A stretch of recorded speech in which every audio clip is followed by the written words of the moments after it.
अरे हर्ष बेटा, आप यहाँ कैसे? पता चला रजनी को देखने लड़के वाले आ रहे हैं। हमारे चेयरमैन रविकांत जी का बेटा है। नमस्ते। अरे बैठिए ना। आइए आइए बैठिए। Hi sir. हाय। आपके डैड को देखकर ही मैं इंस्पायर हुआ हूँ। मैं उनकी तरह मेहनत करना चाहता हूँ, सक्सेसफुल बनना चाहता हूँ। All the best.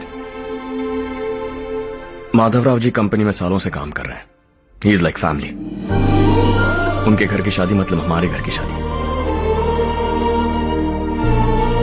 सुना है आपके बेटे को हायर स्टडीज के लिए कुछ पैसे चाहिए। हमारे सीनियर एम्प्लॉय होने की वजह से इनके नाम पर कुछ शेयर्स हैं। हम आपको निराश नहीं करेंगे, बस आप मुहूर्त निकलवाइए। हमारे घर की बेटी है, जरा ख्याल रखिएगा।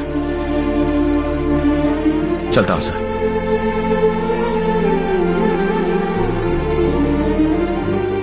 कल ऑफिस से 20 लाख का चेक भेज दूंगा। ये एहसान कभी नहीं भूलूंगा। एहसान नहीं है सर, जिम्मेदारी। इतने सालों से ईमानदारी से काम किया, हमारा भी फर्ज बनता है। सुधीर, पढ़ाई कैसे चल रही है? ठीक चल रही भैया। इन्हें तुम पर पूरा भरोसा है। You should make him proud. अब अंदर जाइए, सब इंतजार कर रहे हैं। जाइए सर।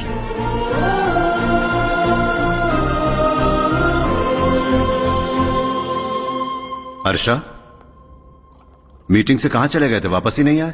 कहां गए थे? आप उसे मीटिंग कहते हैं? लड़की से मिलवाना है तो सीधे कहते क्यों नहीं? ऑफिस में बोर्ड मीटिंग का बहाना बचकाना नहीं है।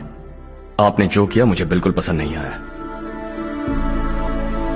मैं बताता हूं मामा जी, ये ऑफिस से सीधे हमारे एम्प्लॉय माधवराव के घर गया था। उनकी बेटी की शादी है ना, और ये वहां जाकर 20 लाख रुपए दान करके आया है। और ऑफिस में भी कह दिया कि कल सुबह तक उनके घर 20 लाख रुपए का चेक पहुंच जाना चाहिए। ये क्या कर रहे हो हर्ष? 20 लाख रुपए, इतने सारे पैसे? वो भी कम है। कंपनी की शुरुआत से वो हमारे साथ काम कर रहे हैं। हमने इतनी तरक्की की, लेकिन वो अपनी बेटी की शादी भी नहीं कर पा रहे। Shame on us Kartik. अगर कोई भी मुसीबत में फंसा होगा तो क्या तुम उसे पैसे दान करते फिरोगे? Their family. शायद ये नहीं जानते वो मुसीबत में, वरना मुझसे ज्यादा देकर आते। चेक सुबह पहुंच जाना चाहिए कार्तिक।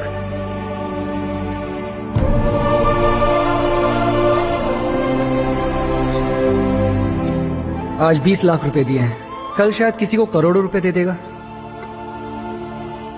तुम अब भी उन 20 लाख रुपयों के बारे में सोच रहे हो, और मुझे उसकी सोच को लेकर चिंता हो रही है।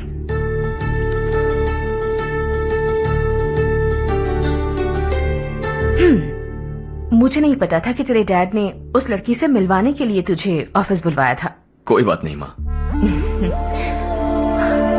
तुम किसी लड़की को पसंद करते हो क्या बेटा? ऐसा कुछ हो तो सबसे पहले आपको बताऊंगा। ठीक है, अब जल्दी से सो जा। सुबह 5 बजे मंदिर जाना है, वहाँ मुझे तेरे नाम से पूजा करवानी है।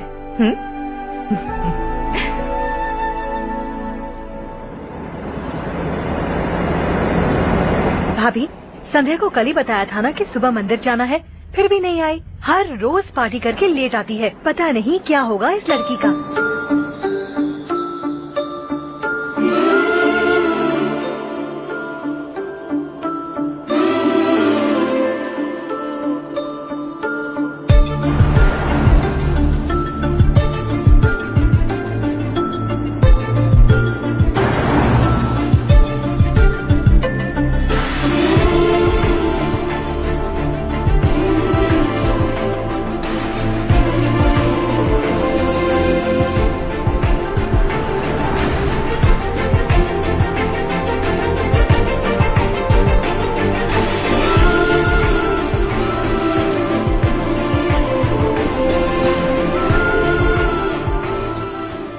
हर्ष, गाड़ी गोल गोल क्यों घुमा रहे हो बेटा? अंधेरा है ना, रास्ता भूल गया।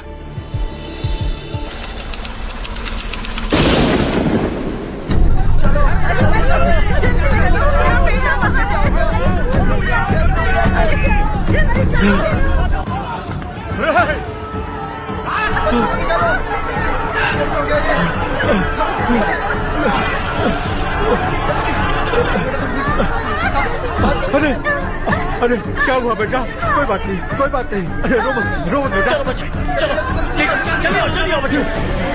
ए रामू, अरे बगल वाले कमरे में कोई है क्या? देखने जरा भैया। अभिषेक आ गए। वो देख पूजा, वो पत्थर के नीचे। इसे लो।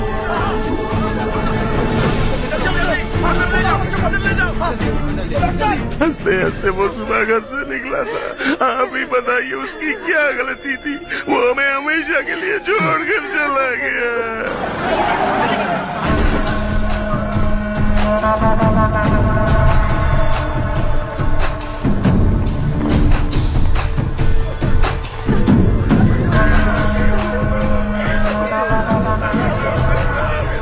डॉक्टर सर, कितनों की मौत हुई? अब तक 4 बच्चे मर गए हैं। 2 की हालत गंभीर है, इसलिए शहर भेज दिया।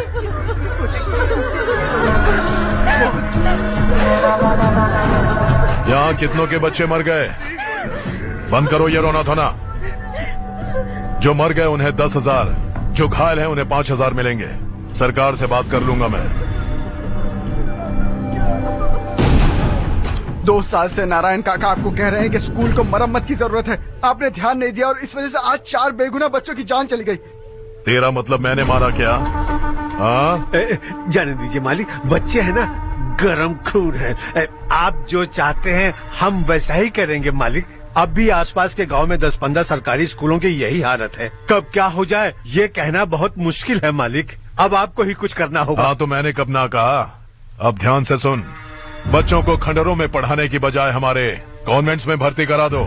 आसपास के गांव में जितने बच्चे हैं सबको हमारे कॉन्वेंट में भर्ती होने के लिए कह दो। अब शिक्षा को अपने काले धंधे से मत मिलाओ। और कितनी जिंदगियां बर्बाद करोगे? ये ना समझ है मालिक, आप जाइए। पागल हो गया है क्या रे? हम सब पागल नहीं तो और क्या है काका। पूरे जिले में बेहिसाब लूट हो रही है। वो जो चाहे वो कर रहे हैं। गरीब के मुंह से निवाला छीन रहा है। कब तक चुप रहेंगे हम? और अब तो जान पे बनाइए काका। तो क्या मुझसे पंगा लेगा तू? हाँ, मार डालेंगे तुझे।